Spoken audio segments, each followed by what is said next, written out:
Magandang gabi kaibigan, kamusta? At maligayang pagdating sa Pampatulog Stories. Kung pagod ang isip mo ngayong gabi, kung ang araw ay masyadong maingay, at gusto mo lang ng isang tahimik na sandali bago pumikit, nandito ka sa tamang kwento. Sa gabing ito, hindi natin bibilisan ng oras, hindi tayo magmamadali, at walang kailangang patunayan. Makikinig lang tayo sa isang munting tambayan kung saan ang katahimikan ay sapat na at ang simpleng kwento ay may dalang gaan sa dibdib. Kaya kung handa ka ng magpahinga, huminga ng malalim, ibaba ang balikat, at hayaan ang kwentong ito ang dahan-dahang maghatid sa iyo papunta sa mahimbing na tulog. Simulan na natin sa isang payapang baryo kung saan ang oras ay parang hindi nagmamadali. May isang likod bahay na tahimik lang kung titignan, pero puno ng simpleng kwento. Ito ang likod bahay ni Ronald. Hindi ito malawak. Hindi rin maayos ang lupa. May mga bahagi na matigas. May parte na malambot. Parang ang mismong buhay ng mga batang araw-araw na dumadaan dito. Sa gitna ng bakuran, nakatanim ang isang puno ng mangga. Matanda na ang puno. Makapal ang katawan. At malawak ang lilim na tila yumayakap sa buong likod bahay tuwing hapon. Kapag tanghali, tahimik ito. Pero kapag bandang 4:00 na, unti-unting nagigising ang lugar. Maririnig ang pagbukas ng gate, ang kaluskos ng tsinelas sa lupa, ang bagsak ng bag sa gilid ng pader. Hay! Isang mahabang buntong hininga, galing sa pagod ng maghapon sa eskwela. Sa ilalim ng mangga, may mga upuang hindi magkakapareho. Isang lumang bangko na may gasgas, 2 hollow block na may patong na tabla, at isang monoblock chair na bahagyang tabingi. Pero matibay pa rin kahit papaano. Hindi ito planado. Hindi rin inayos ng maayos. Pero dito sila palaging nauupo. Sa hangin, may amoy ng lupa. May halong dahon. Minsan, may amoy ng pritong banana Q na galing sa kanto. Tahimik muna ang simula ng bawat hapon. May mga sandaling walang nagsasalita. Nakaupo lang, nakatanaw sa langit, o nakikinig sa huni ng ibon sa malayo. Ang sarap ng hangin ngayon. Oo nga. Minsan, sapat na yun. Hindi laging namumunga ang mangga, pero palagi itong nagbibigay ng lilim.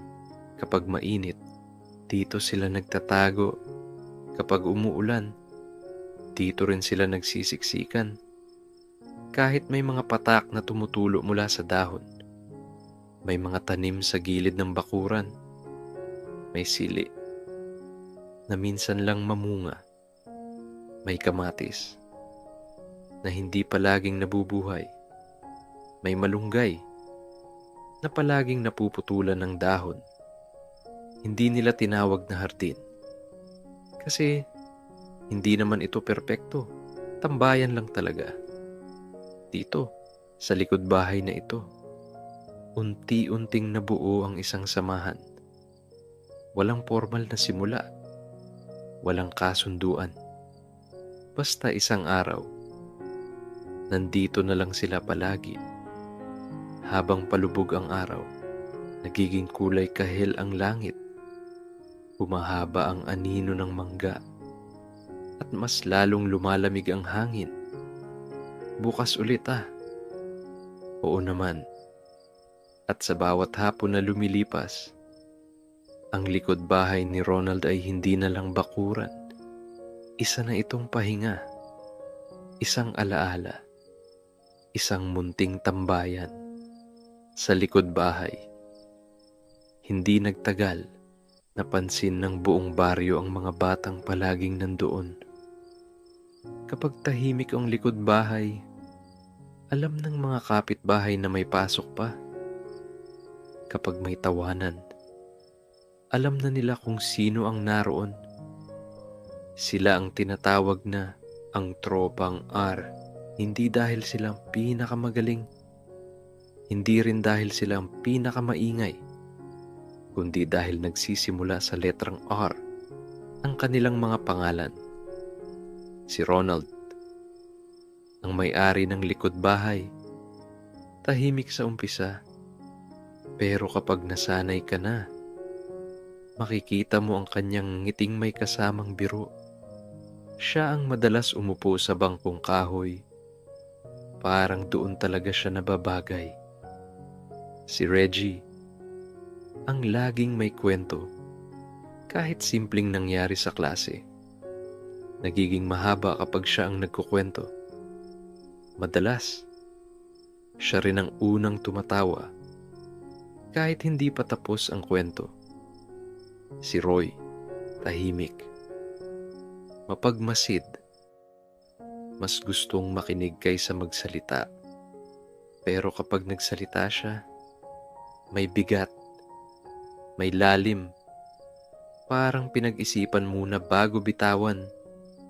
At si Rico, ang pinakaaktibo sa grupo, siya ang unang tatayo kapag may gagawin, unang mag-aaya kapag may linisin, at unang bibili ng merienda kapag nag-utom ang lahat. Apat na magkakaibang ugali, pero kapag pinagsama, parang sakto lang. Sa baryo, kilala sila bilang mababait na bata. Hindi perpekto, minsan makulit, minsan maingay, pero marunong rumespeto. Kapag may dadaan na kapitbahay, ayan na naman ang tropang R, at sasabayan niyo ng ngingiti. May mga matatandang napapailing, pero may halong tuwa. Mas mabuti na raw na magkakasama ang mga bata kaysa kung saan-saan napupunta. Sa ilalim ng mangga, may sariling mundo ang tropa. May asaran, may kwentuhan, may tawanan na hindi kailangang ipaliwanag. Ikaw na naman ang late. Sandali lang ah. May mga araw na halos wala silang pinag-uusapan. Tahimik lang, nakaupo, nakatingin sa lupa o sa langit. At sa katahimikang iyon, mas lalong tumitibay ang samahan. Hindi nila namalayang kilala na pala sila sa baryo. Wala namang formal na simula. Basta isang araw, tinawag na lang silang tropang R at nanatili na iyon. Hindi titulo, hindi rin palakasan, kundi tanda ng pagkakaibigan. At sa bawat hapon, sa bawat upo sa ilalim ng mangga, mas lalong nagiging malinaw na hindi lang sila basta magkaibigan. Isa silang samahan sa isang munting tambayan sa likod bahay. Kapag tumunog na ang huling bell sa eskwelahan, parang may sabayang buntong hininga ang mga estudyante. Tapos na ang klase, tapos na ang pagsusulat, tapos na ang pakikinig sa gurong paulit-ulit ang paalala. Para sa tropang R, iisa lang ang ibig sabihin nito. Oras na para umuwi at dumaan sa likod bahay ni Ronald. Bitbit ang mabibigat na bag na puno ng libro, papel, at minsan reklamo. Mabagal ang lakad nila pauwi. Parang ayaw pang matapos ang hapon. May konting kwentuhan sa daan. Grabe yung quiz kanina. Di ko nga alam kung anong sagot ko dun. May mga tawanan, may reklamo, pero walang seryoso. Pagdating sa kanto, nakatayo ang maliit na tindahan. Parang alam na ng tindera ang susunod na mangyayari. Banana Q po, fishball, yung maraming sauce, kwek-kwek, konting anghang, apat na sa malamig. May nagbibilang ng barya, may kulang. May biglang magsasabing, ako muna, bukas na lang bayaran. At walang tumututol. Habang naglalakad papunta sa tambayan, hawak nila yung plastic ng merienda. May tumutulo na sauce, may yelong dahan-dahang natutunaw sa baso. Pagdating sa likod bahay, isa-isa silang uupo sa kani-kanilang pwesto. Si Ronald, sa bangkong kahoy. Si Reggie, sa hollow block na may tabla. Si Roy, sa monoblock chair na medyo tabinggi. Si Rico, kahit saan may bakante. Walang naguutos, walang nag-aayos. Parang kusa na lang. Sa ilalim ng mangga, unti-unting nawawala ang pagod. May mga sandaling sabay-sabay silang kumakain. Walang nagsasalita, tanging tunog lang ng nguya at ng plastic na hinahawakan. Ang sarap ng sauce ngayon. Oo nga. Minsan, yun lang ang usapan. Pagkatapos kumain, may magpupunas ng kamay sa shorts. May magtatapon ng baso sa gilid. May mag-uunat ng paa. At saka magsisimula ang kwentuhan. Tungkol sa guro, sa kaklase, sa assignment na hindi pa nagagawa, sa simpleng problema na bukas ay baka wala na. May mga biro, may asaran, may tawanan na biglang puputok, tapos biglang tatahimik ulit. Kapag humangin, gumagalaw ang mga dahon ng mangga. May mga aninong sumasayaw sa lupa, parang kasabay ng kwento nila. Habang papalubog ang araw, nagiging kulay kahel ang langit. Humahaba ang anino ng puno at mas lalong lumalamig ang paligid. May mga sandaling wala na talagang sasabihin. Tahimik lang sila. Magkakatabi, nakaupo, nakikinig sa hapon. At sa katahimikang iyon, may kakaibang ginhawa. Hindi nila kailangang magsalita palagi dahil sapat na ang presensya ng bawat isa. Uwi na ako maya-maya. Sige, ingat. Pero hindi agad umaalis. May konting upo pa, may konting tingin sa langit. At bago tuluyang dumilim, saka lang sila isa-isang tatayo. Bukas, ganito ulit. Pagkatapos ng eskwela, diretso sa tambayan kapag may anunsyo sa barangay. Lalo na tungkol sa liga ng basketball. Agad nagkakatinginan ng tropang R. Sali tayo. Sige na nga. Hindi sila ang pinakamatangkad, hindi rin ang pinakamagaling, pero buo ang loob. Tuwing hapon, sa bakanting court ng barangay, makikita silang nagpapasa ng bola, minsan sablay, minsan pasok. Pero palaging may tawanan, si Rico, ang madalas mag-shoot kahit malayo.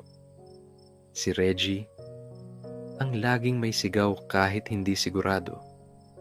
Si Roy, tahimik lang, pero maayos maglaro. Si Ronald, steady, walang arte. Kapag araw na ng laro, may konting kaba, may konting saya. May mga kapitbahay na nanonood. May batang tumatakbo sa gilid ng court.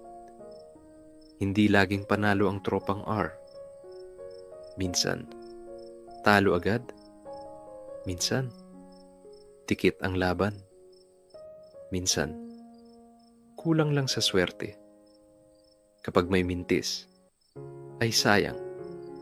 Kapag may pasok, uy galing. Pero kahit matalo, walang sisihan. Pagkatapos ng laro, pawisan, pagod, at gutom, diretso ulit sa tambayan.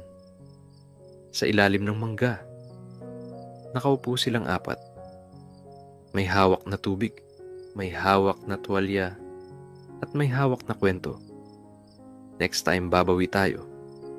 Oo, ensayo pa.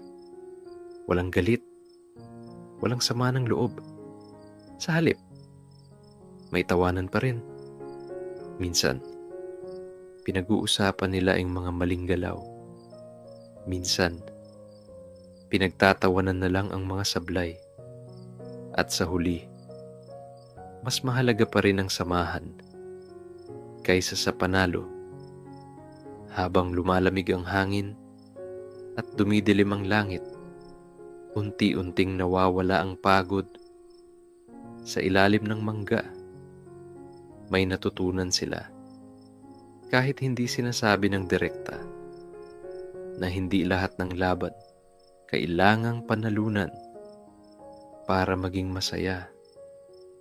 Minsan, sapat na ang magkakasama. May mga hapon na hindi kailangan ng mahabang usapan. Hindi rin kailangan ng tawanan. May mga araw na sapat na ang gawin ang isang bagay ng magkakasama, ng tahimik. Isa sa mga araw na yun ay ang paglilinis ng kanilang munting tambayan. Sa likod bahay ni Ronald, sa ilalim ng mangga, nakalatag ang lupa na minsang natapakan na ng maraming tsinelas. May tuyong dahon, may maliliit na bato, at may bakas ng mga nakaraang hapon. Linisin natin to. Oo nga. Walang formal na plano. Walang oras na itinakda. Bigla na lang, may tumayo. May kumuha ng walis. May naghakot ng mga tuyong dahon. Si Rico ang unang gumalaw. Si Reggie ang sumunod. May hawak na walis na mas malaki pa sa kanya. Si Roy, tahimik lang, pero maingat sa pag-aayos. At si Ronald, nakaalalay, nagbubukas ng espasyo. Habang naglilinis, may konting biro, may konting tawanan, pero karamihan, katahimikan. Ang hangin ay malamig, banayad, parang nakikiayon sa ginagawa nila. Pagkatapos linisin, napansin nilang mas malinaw ang lupa, mas kita ang espasyo, mas presko ang pakiramdam. Parang mas malamig dito ngayon, no? Oo nga, may mga paso sa gilid ng bakuran. Luma na ang iba, may bitak, pero matibay pa rin. Nagdesisyon silang magtanim, hindi para sa ani, hindi rin para sa ganda, kundi para may maalagaan, may sili, may kamatis, may kaunting pechay. Hindi lahat ay tutubo. Alam na nila iyon, pero itinanim pa rin nila. Dahan-dahang binungkal ang lupa, hinawakan ng mga punla, at tinabunan muli. Habang nagdidilig, may mga patak ng tubig na bumabagsak sa lupa. May amoy ng basang lupa, at may kakaibang katahimikan sa paligid. Sana mabuhay. Oo nga. Sa paglipas ng oras, naging bahagi ng tambayan ng mga tanim. May mga araw na sisilipin nila. May mga dahon na tumubo. May mga usbong na sumulpot. At kahit maliit lang, nakakatuwa. May mga kapitbahay na napapansin ang pagbabago. May mga ngiting binibigay. May papuring tahimik lang. Ang sipag ng mga batang yan. Sa ilalim ng mangga, hindi lang tawanan ng namumuo, kundi malasakit. At sa munting hardin na iyon, unti-unti nilang natutunan na ang pag-aalaga ay isang uri ng pag-unawa, tahimik, banayad, at dahan-dahan. Isang hapon, habang nakaupo ang tropang R sa ilalim ng mangga, may napansin silang kakaiba. Sa bakanting bahay malapit sa kanila, may galaw, may bagong mukha, may bagong boses, at may bagong tunog ng tsinelas sa lupa. May bagong lipat yata.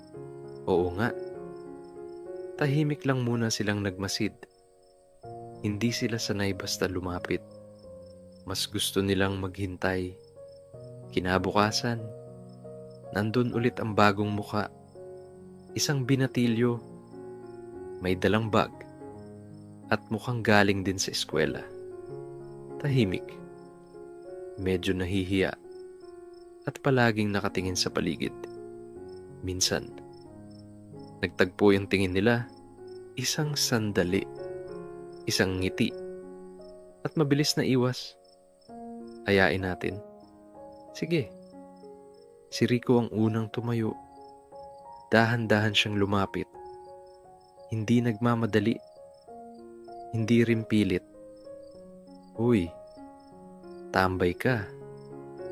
Nagulat ang binatilyo, pero ngumiti rin. Ah, sige.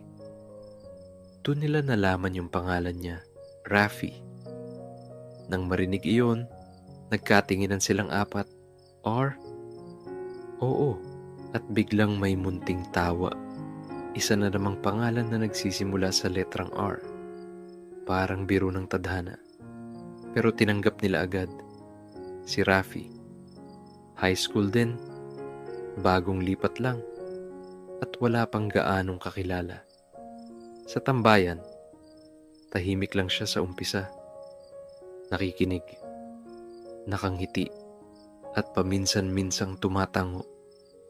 Hindi nila siya minadali. Hinayaan lang nilang umupo, makisama, at makaramdam ng ginhawa. Sa ilalim ng mangga, unti-unting bumaba ang hiya. May kaunting kwento, may kaunting tawa, at may kaunting ginhawa. Pwede ka dito kahit kailan. Salamat. At mula noon, hindi na siya estranghero. Sa munting tambayan, may nadagdag na upuan, may nadagdag na boses, at may nadagdag na kaibigan. At ang tropang R, mas naging buo. Dahan-dahan, tahimik. Walang pilitan. May mga araw sa baryo na mas maingay kaysa karaniwan. Hindi dahil sa sigawan, kundi dahil sa galaw ng maraming tao. Isang umaga, may umalingaw-ngaw na anunsyo mula sa barangay hall. Mahina ang tunog. Medyo paus ang boses, pero malinaw ang mensahe. May programa ang barangay. Paglilinis ng kanal, pagwawalis ng kalsada, at kaunting pagtatanim sa gilid ng daan. Para sa iba, isa lang itong anunsyo. Para sa tropang R, isa itong paanyaya. Sali tayo. Oo nga. Walang sapilitan, walang pumilit. Natural lang na nagkasundo. Maaga silang nagkita-kita. Hindi sa tambayan, kundi sa tapat ng barangay hall. May dalang walis, may dalang pala, at may dalang timba. Hindi bago sa kanila ang ganitong gawain, pero may kakaibang saya tuwing ginagawa nila ito ng magkakasama.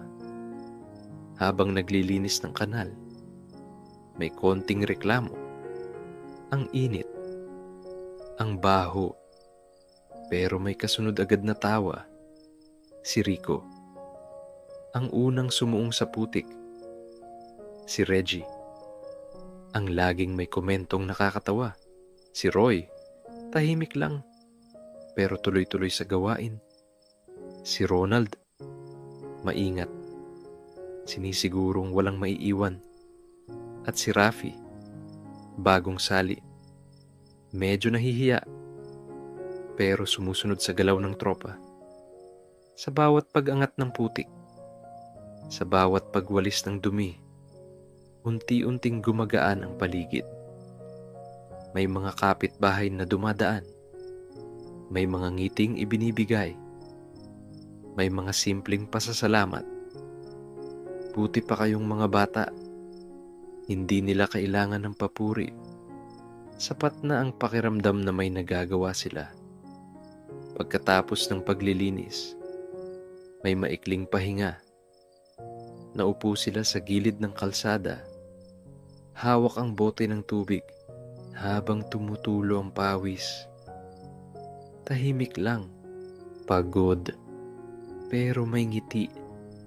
Sunod ang pagwawalis, mabagal, paulit-ulit, pero tuloy-tuloy.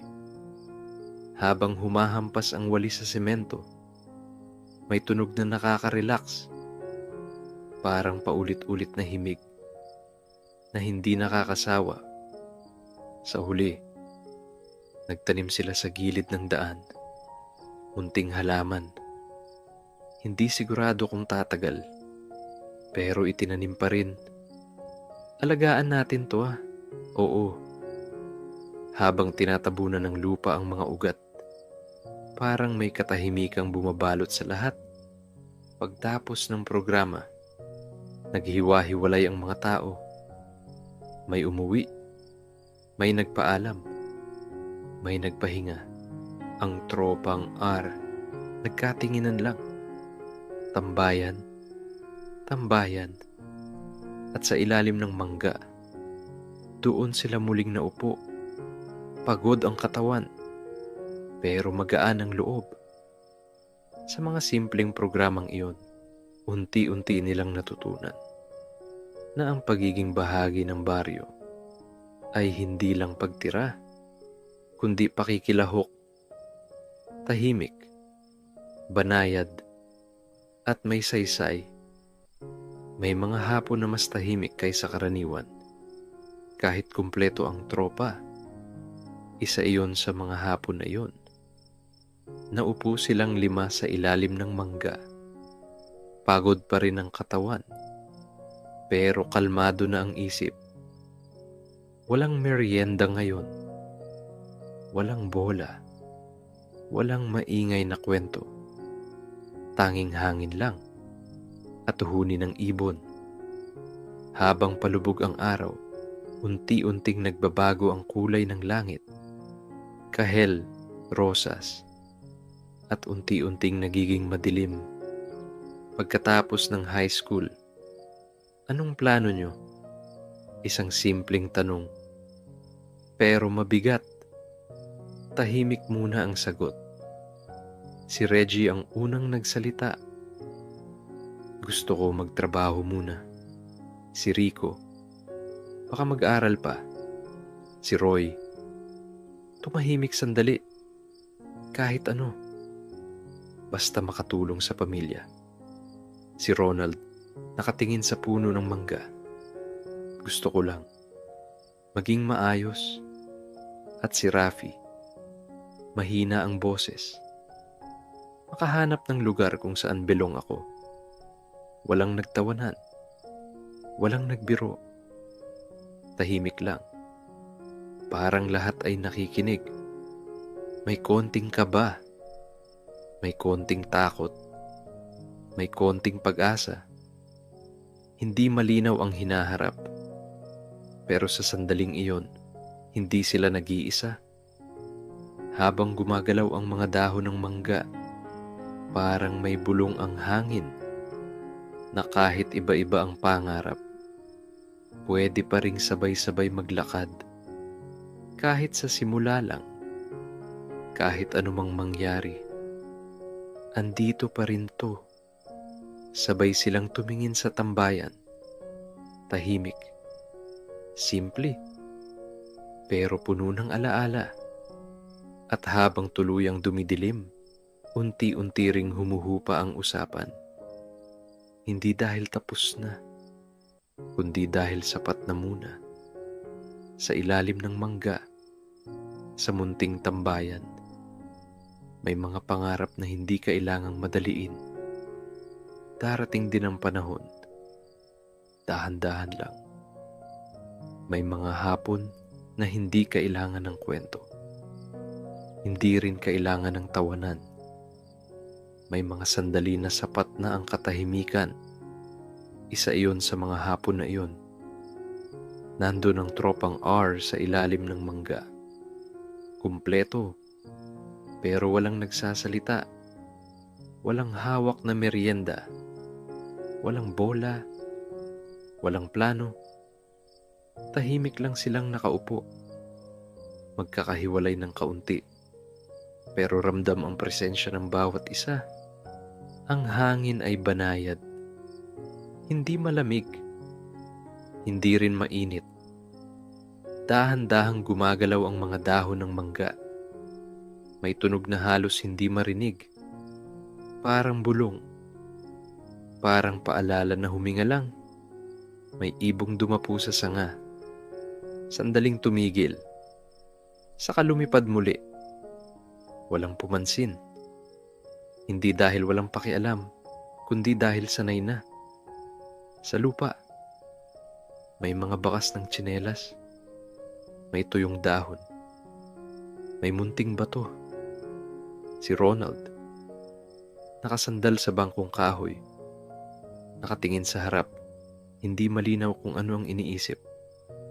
Si Reggie, nakayuko, hawak ang tuhod, marahang humihinga. Si Roy, nakatingala, sinusundan ng mata ang mga dahon habang dumadaan ang hangin.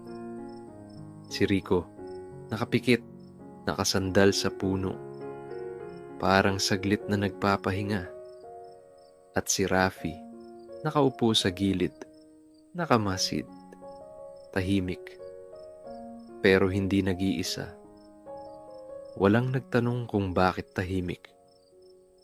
Walang nagbiro para basagin ang katahimikan. Dahil hindi kailangang basagin ang isang bagay na payapa. Habang lumilipas ang oras, unti-unting bumababa ang araw.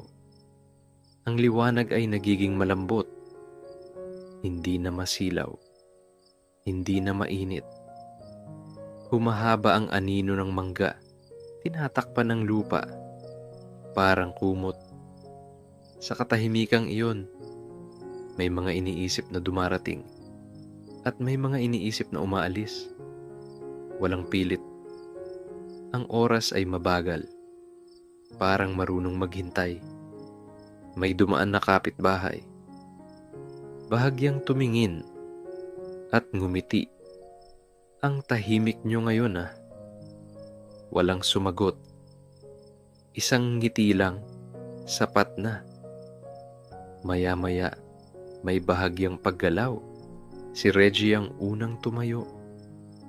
Marahang iniunat ang likod. Walang salita. Sumunod si Rico. Hinimas ang puno ng mangga.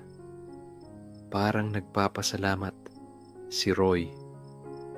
Dahan-dahang bumaba ang tingin mula sa langit patungo sa lupa. Si Ronald. Tumingin sa paligid. Parang inaalala ang bawat detalye. At si Rafi. Sumunod lang. Tahimik. Ngunit may ngiti. Wala silang pinag-usapan, pero parang may napagkasunduan na may mga araw talagang ganito. Walang ingay, walang kwento, walang kailangan patunayan. At okay lang iyon. Bago tuluyang dumilim, isa-isa silang nagpaalam. Bukas ulit. Oo, sa ilalim ng mangga, naiwan ang katahimikan. Hindi ito malungkot, hindi rin mabigat. Isa lang itong pahinga. Isang tahimik na hapon na hindi kailangang tandaan pero hindi rin makakalimutan. Sa munting tambayan, sa likod bahay, sa ilalim ng mangga. Hindi lahat ng mahalagang bagay, malaki, maingay, o kapansin-pansin. Minsan, nakatago lang ito sa likod ng isang bahay, sa ilalim ng isang puno, sa isang lugar na paulit-ulit mong binabalikan kahit walang espesyal na dahilan. Ang munting tambayan sa likod bahay ni Ronald. Ganito ang naging papel sa buhay ng tropang R. Hindi ito lugar ng pangarap na enggrande. Hindi rin ito simbolo ng tagumpay. Pero dito, natutunan nila ang mga bagay na hindi itinuturo sa loob ng silid-aralan.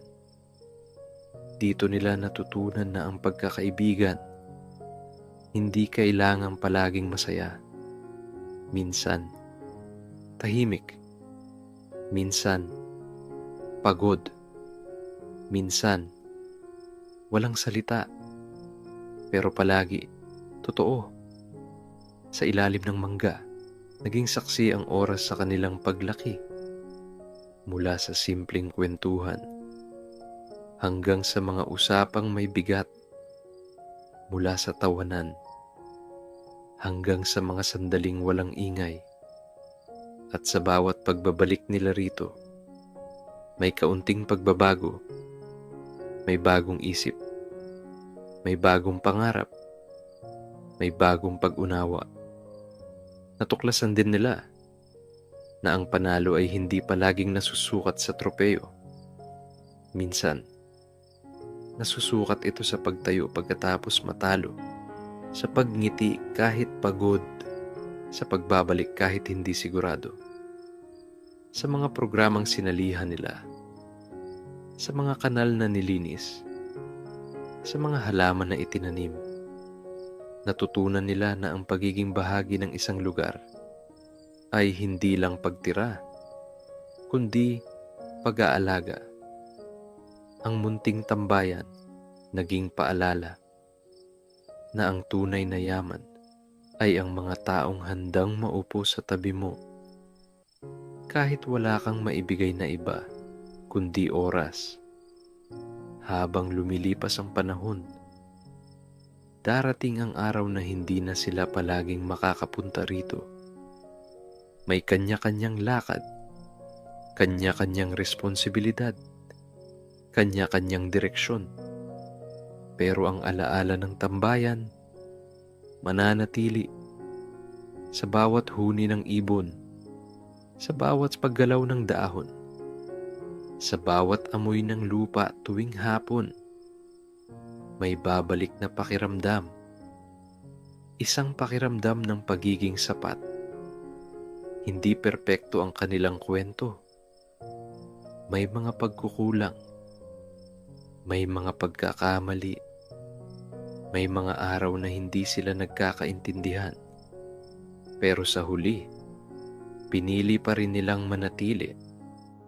At iyon ang aral na sa mundo na puno ng pagmamadali, may halaga ang paghinto. Na sa gitna ng ingay, may kapayapaan sa katahimikan. At sa dami ng lugar na pwedeng puntahan, may saysay ang pagbabalik.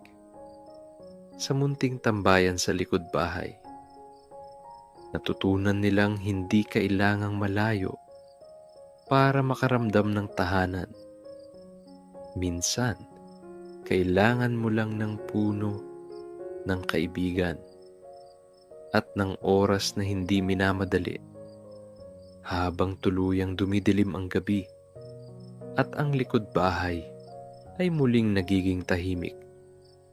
Nananatili ang aral kahit wala na sila roon, na ang mga simpleng sandali Kapag pinagsama-sama, ay nagiging alaala na kayang patulugin ng isip at pag-aani ng puso.